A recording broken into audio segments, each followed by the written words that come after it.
Go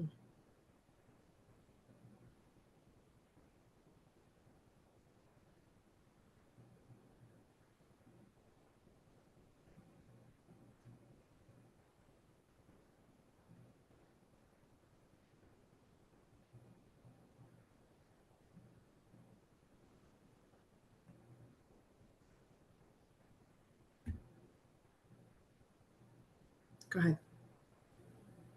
Welcome back. My name's Alan Reed. I am an AARP volunteer and a host for today's discussion on crypto scams and consumer protection.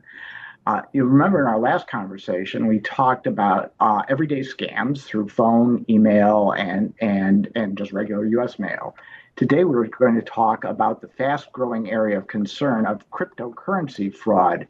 Joining us again is Courtney Hederman. She is a Senior Associate State Director for AARP of Illinois, and really a great fraud prevention specialist. So we do thank her for being here. Thanks so much. I'm happy to be back. That's good to have you back.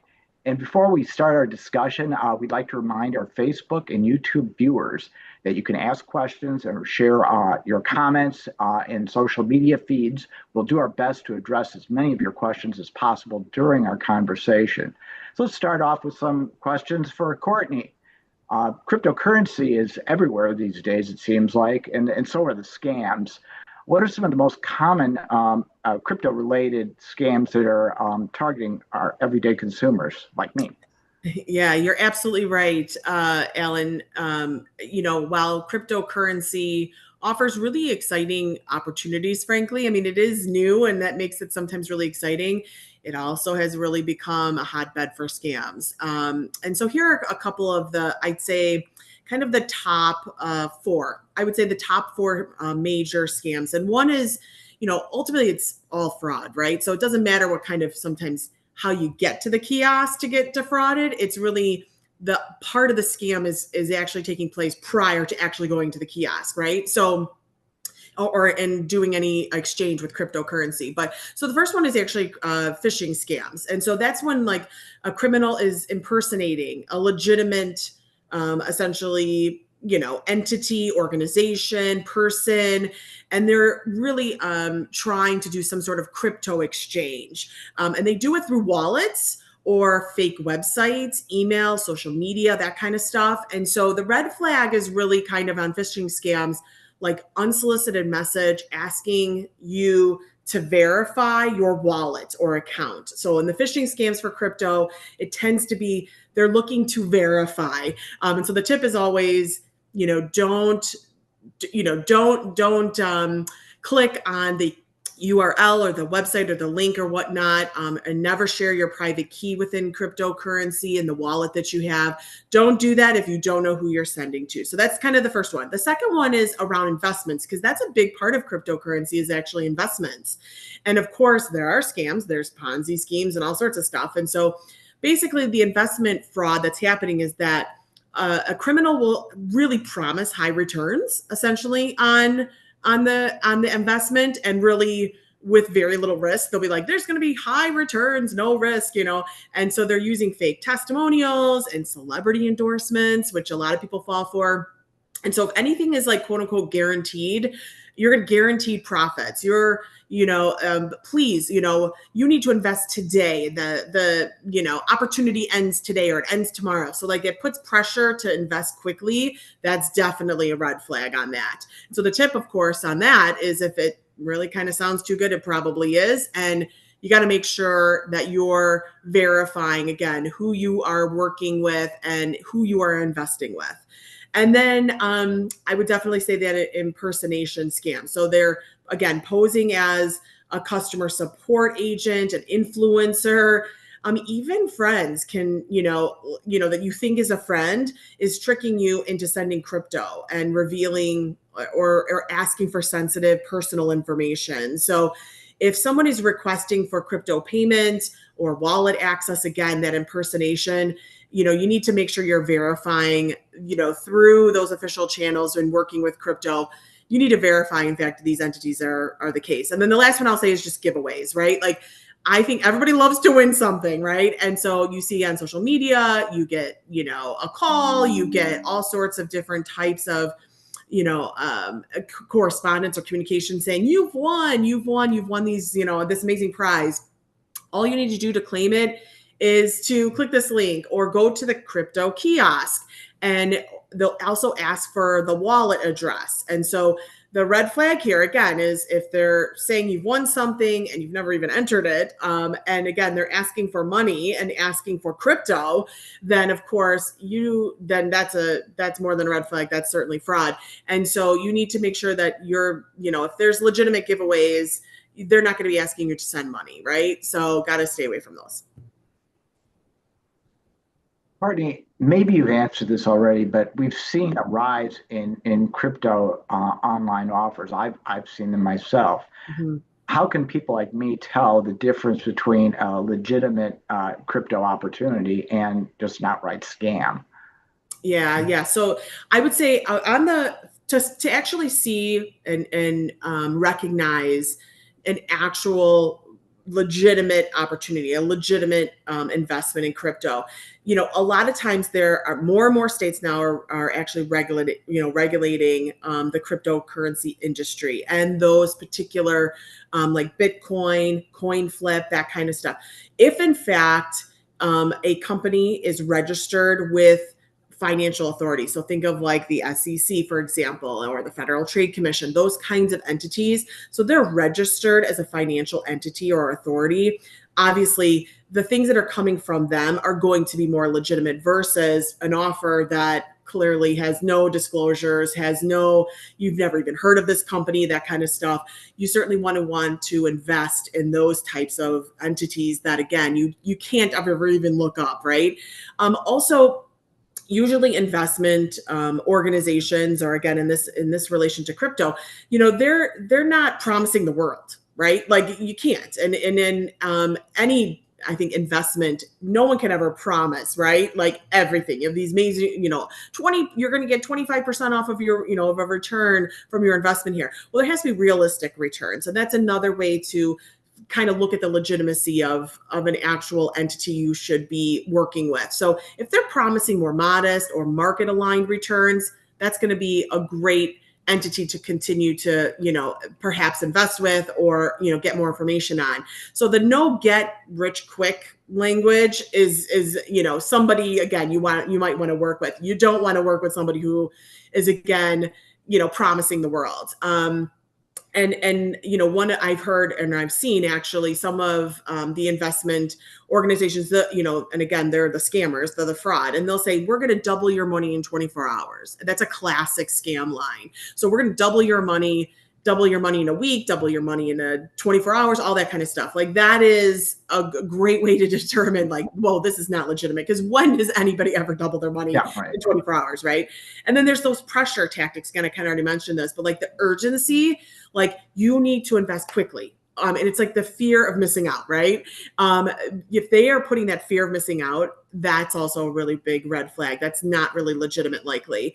And again, I think also the lack of transparency, some of these more companies that, again, that are having fraudulent activity, they're anonymous. There's no white paper. There's no project goals. There's no piece that makes reference to all these amazing investments and the work that they're doing with other customers.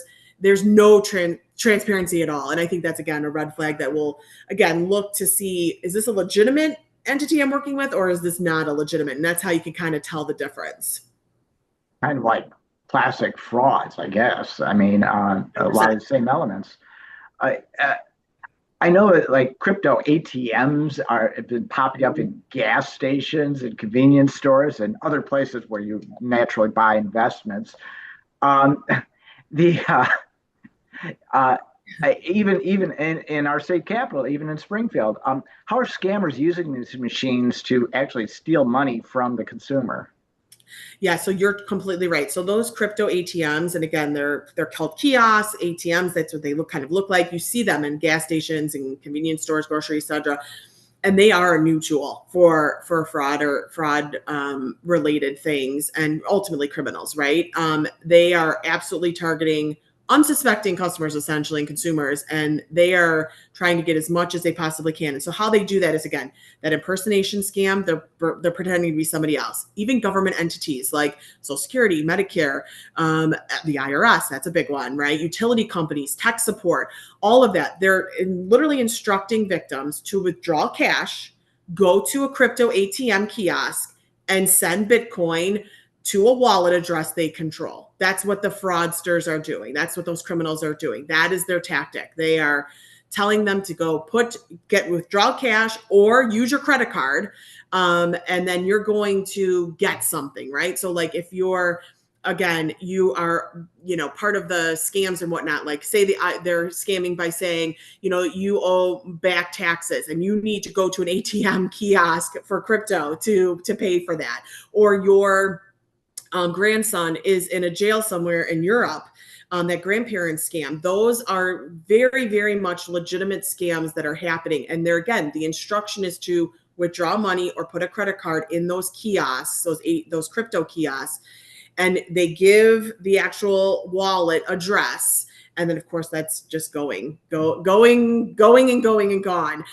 There's also romance scams, which is a big one. I certainly want to highlight that. And that's where, people are building online relationships, and they're going to then ask for financial help. They kind of, they spend a long time in those romance scams. It's not something, you have a quick conversation and then, oh, boom, they're asking for money. Sometimes that happens, but a lot of times they're spending weeks and months communicating with somebody online, and you really think it's a real person, and it's ultimately a criminal, or it's AI, artificial intelligence, and they're ultimately all they want is money. And again, I think the other big one is the prize money, like you've won, and the lottery schemes and stuff like that. Again, they're saying, hey, look, you've won, and your payment to pay for your taxes for that prize or lottery winning, or, here, you need to pay up front this piece. And then here, go to the ATM kiosk, put your cash in, or put your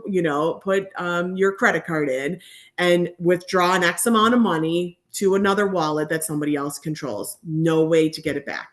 Awful. It's kind of a little bit like the gift cards, except they're using crypto ATMs to accomplish that objective. 100%. That's exactly correct. It's all, ultimately, the crypto kiosk scams and the fraud is all about getting money to the criminal. And it's sometimes less, sometimes they've already stolen identity and things like that, but it's much more about the transaction of actual money. And that's where that fraud and scam is happening. I've seen with AI stuff that some scams involve impersonation, where it's like a celebrity endorsement or a phony tech support call.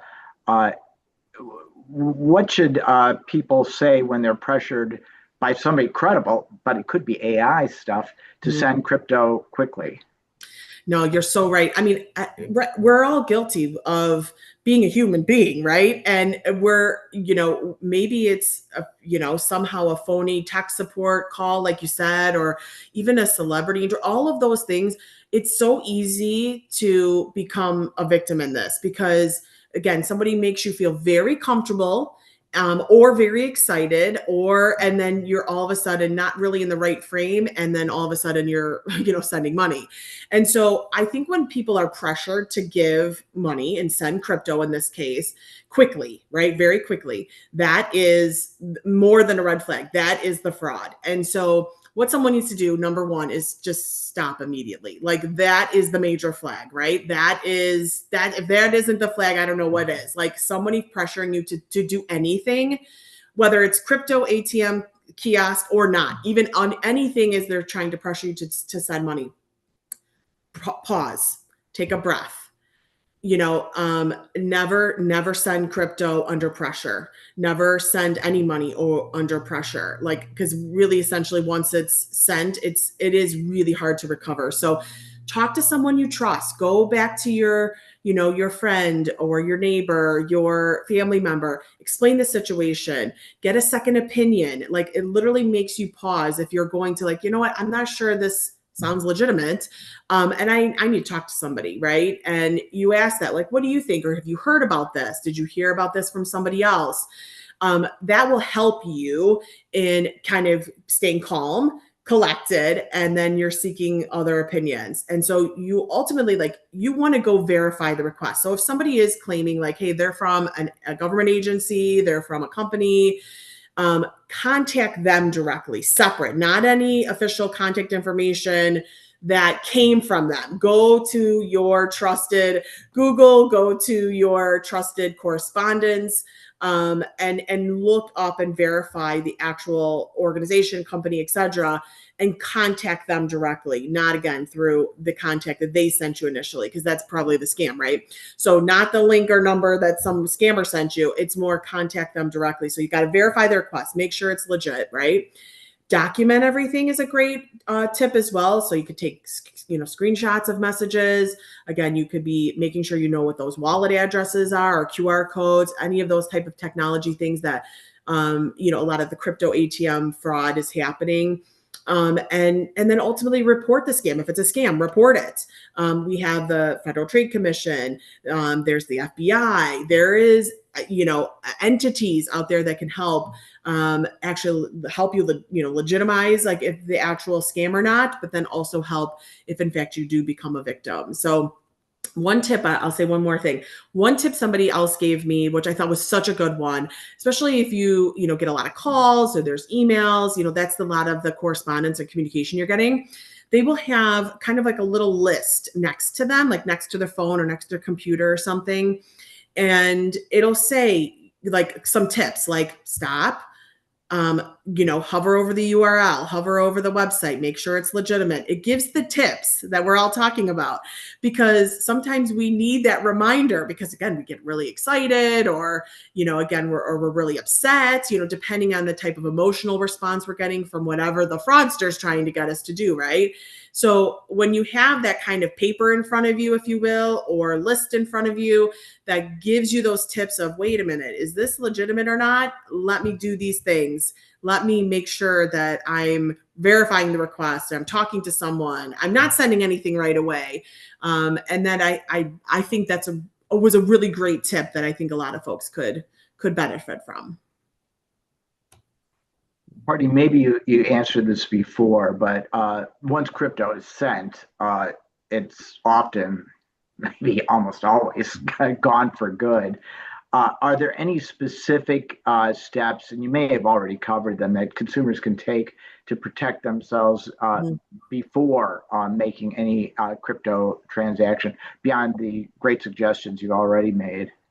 Yeah, no, I think, it's not impossible to recover. It is difficult to recover, right? So, I mean, I don't want anyone to think that if they have become a victim that there's not a chance, because there's always a chance, and you certainly should still report. But I think in kind of being the proactive as much as possible and staying safe. I mean, we can do everything right, and sometimes it's just not enough. But I think there are some really great things and tips that we can remember. So double checking the wallet address, and that is making sure that, within sending crypto, that you're sending to a wallet that's legitimate, right? So making sure that's a trusted channel. And if you're not 100% sure, you got to research the recipient, research the platform or the business or entity or whatnot, right? Maybe. Well, what if I have to do it right now? I don't have time to research. Right. Well, then you shouldn't send it. You should not send it then. Like, do not do that. Right. If you cannot legitimize like the actual entity, and you do need to do that research, then you should not. Don't think, oh gosh, I've missed out on the opportunity, the investment or whatever, or my grandson's going to be still in the jail or whatever. Like, there is so many likelihoods that it is fraud and a scam that trust me, if it's legitimate, they'll wait the next day or the following day or the week or whatever, right? So take your time to make sure that you're sending stuff legitimately, and maybe even start small. So like, especially cryptocurrency is more new. Like, completely honest, even for myself, like I have not dabbled a lot in crypto compared to maybe others, but it's like starting small, like test amount, right? To confirm a transaction goes through or that it's a legitimate person because you've now done some research. Like, you don't have to send your whole, kit and caboodle, right? You know what I mean? So making sure that you are just staying really aware of that. If something is being told to you that it's urgent, you have to do this. That really false sense of urgency is a really big one. Really take your time to verify everything. That would be my best. That's My an interesting suggestion because I was thinking that scammers who go into your credit card and try credit card charges, they don't start out with $500 or $1,000. They start out with like $1 and they see if that goes through. And if Yeah. it does go through, and so what you're suggesting is really turning it against them by experimenting, just Yes. like they do.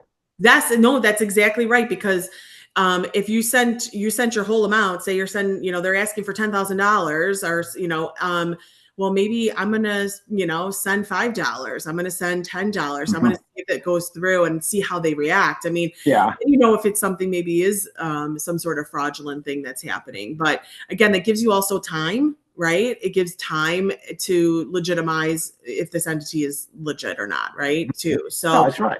yeah. Yeah. So yeah, turning the page, turning it on them. No, I think that's great. We know here in Illinois that AARP Illinois has been active in fighting fraud and including things with cryptocurrency.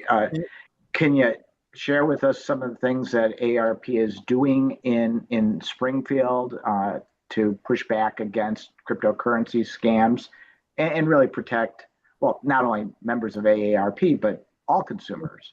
Absolutely. Yeah. No, anybody can get scammed at any age, no doubt. And you're right. AARP Illinois has significantly ramped up its advocacy and education efforts around fraud. And particularly in Springfield, I'm really proud of the work that we've done in the last 6 months. We've never really done a lot of fraud advocacy. It's not something we've dabbled in. We do a lot of other issues. We work on a lot of different issues in Springfield, but we really know, and we've been in this space a long time on education for fraud, but not really on the advocacy side. And so we just kept seeing more and more things and more issues and more gaps and cracks. And we thought we really need to do more in this space. And so we made it a priority. And so I am really proud that we, in this past legislative session, we were working with state lawmakers to regulate crypto ATM kiosks. And it truly was a labor of love in a lot of ways. I'm learning a new issue for us as an organization, for our volunteers, even lawmakers. Like, a lot of people don't know a lot about cryptocurrency, to be honest, and it's totally understandable. And so we were, a little bit on a learning curve as we went along. But I'm so excited to share that there was a piece of legislation to actually regulate, because there was no regulation. Let me be very clear. There was no regulation on crypto currency operators of kiosks. And so a bill was passed at the end of legislative session. So we're really excited about that. And it's like a jumping off point for us here at AARP Illinois. Like, this is going to be the first of many things we do in fraud advocacy, which again, I'm really excited about. So now that's SB 2319, right? Yes, that's right. Senate Bill 2319. Yep. And so that has passed, right? You said that. So yes. What happens next for AARP or legislation or anything? Yeah. So no. Yeah, no, absolutely. Great question. So Senate Bill 2319, it was called the Digital Asset Kiosk Act. So I'll give you a little bit more details about it. So it passed the General Assembly back at the end of May. We're awaiting the governor's signature. So that's kind of like the big thing that we're waiting for right now. We absolutely expect him to sign the bill into law.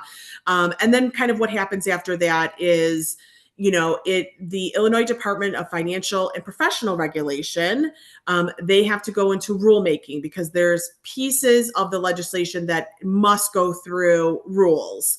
And that's kind of a process that sometimes we need to get more in the nitty gritty of stuff. And especially this is regulation stuff. And so they'll have to be rulemaking and a rulemaking process that the department will work on in the next year. And then everything will kind of go into effect after that. So kind of what the bill does is one, it regulates crypto kiosk operators. Again, was no regulation whatsoever. And so the Illinois Department of Financial and Professional Regulation will be the entity or the department that will oversee all that regulation. I think the consumer protection pieces are really big. So it sets up daily transaction limits, which I think is wonderful because, again, for people who are experiencing fraud and whatnot, they can't send their whole life savings, right? It will not be like that whatsoever. There'll be daily transaction limits.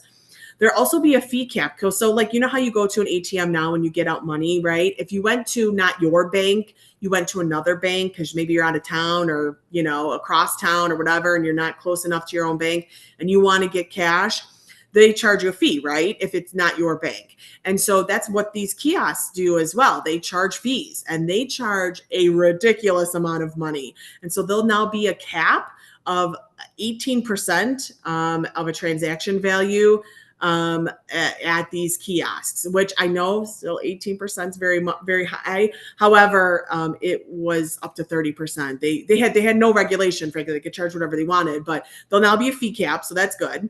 There'll also be disclosures. So when someone is actually utilizing the kiosk, they'll make sure that people understand the risks of digital assets and making sure that they know about the fees and the exchange rates, and they'll know that, hey, making sure that you're sending this to a legitimate entity and a wallet that so there'll be those disclosures, which I think is really nice.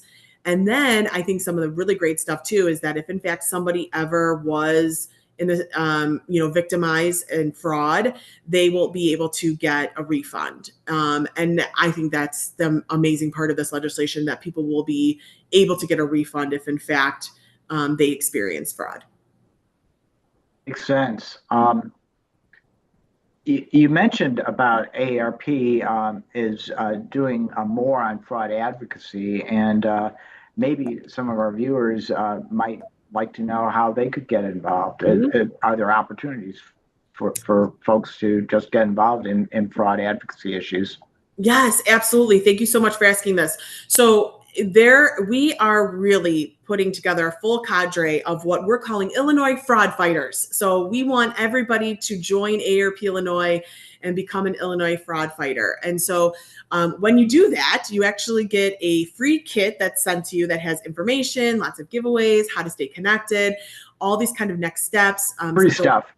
Yes, all very cool stuff, right? And so how you become a fraud fighter is you go to our website, aarp.org/IL. And there's a little space there on our website about becoming an Illinois fraud fighter. And you can click that link, if you will, and you just put your information in, and we will send you your kit, get you connected, and make sure you know everything that's going on. And there's so many opportunities for anybody who's interested in being a volunteer, even because we have workshops that are going on across the state. So no matter where you live, there's going to be opportunity. There's stuff to do while you're just in the comforts of your own home, even. And it's really truly staying involved, staying completely informed. So then you can help yourself as well as somebody else, making sure that they are not experiencing fraud. So become a fraud fighter, everybody, and go to aarp.org/Illinois. Some people are just like embarrassed when they've been defrauded on anything. I mean, not just cryptocurrency, but anything. And they're like nervous or embarrassed to share it with anybody else. It tends to be like a really underreported crime, where it's probably the only crime I can think of where the victim is ashamed of being the victim. Can you share what people can do to actually report the fraudulent activity and really be heroes by reporting the fraud, because by reporting it, they might protect somebody else? Right. No, you're so right. There are the best advice I could ever give. If there's anything you're going to hear from me today, and I want you to stay, I want you to remember this, is that please don't be embarrassed or ashamed or anything. It is so easy. It is so easy now. These criminals are very sophisticated, and it is so easy to fall victim. And if you do, don't be ashamed.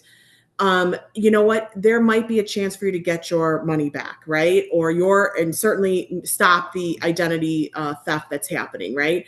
You must report. Please report. And there are so many people like AARP and others who want to help. They just want to help you. And so your first line of defense for sure is your local law enforcement.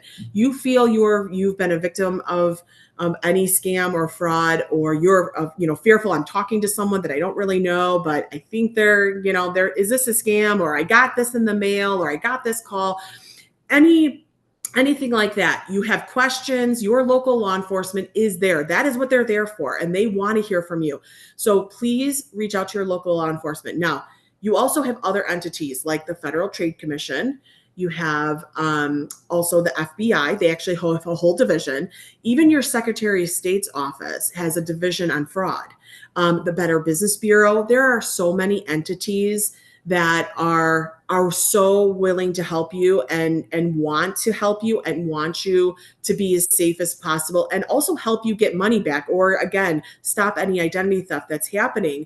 And so please reach out to those entities. AARP is even here to help. We have, and I believe, Alan, you're going to give us all that information about our Fraud Watch network. There is so many people out there who want to help. So please contact us.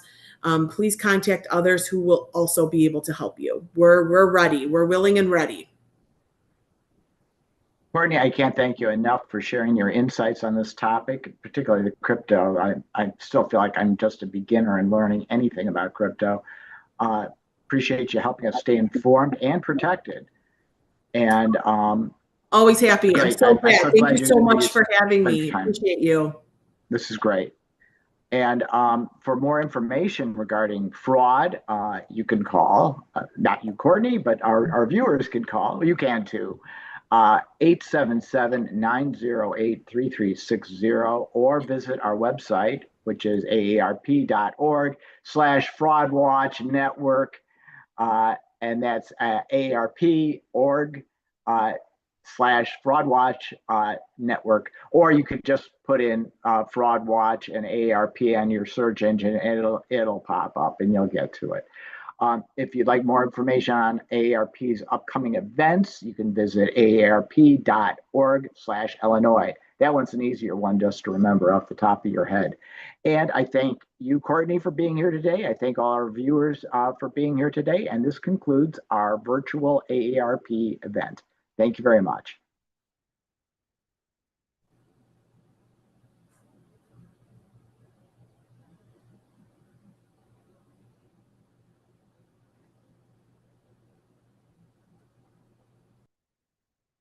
All right. I think we're clear, correct, PCI?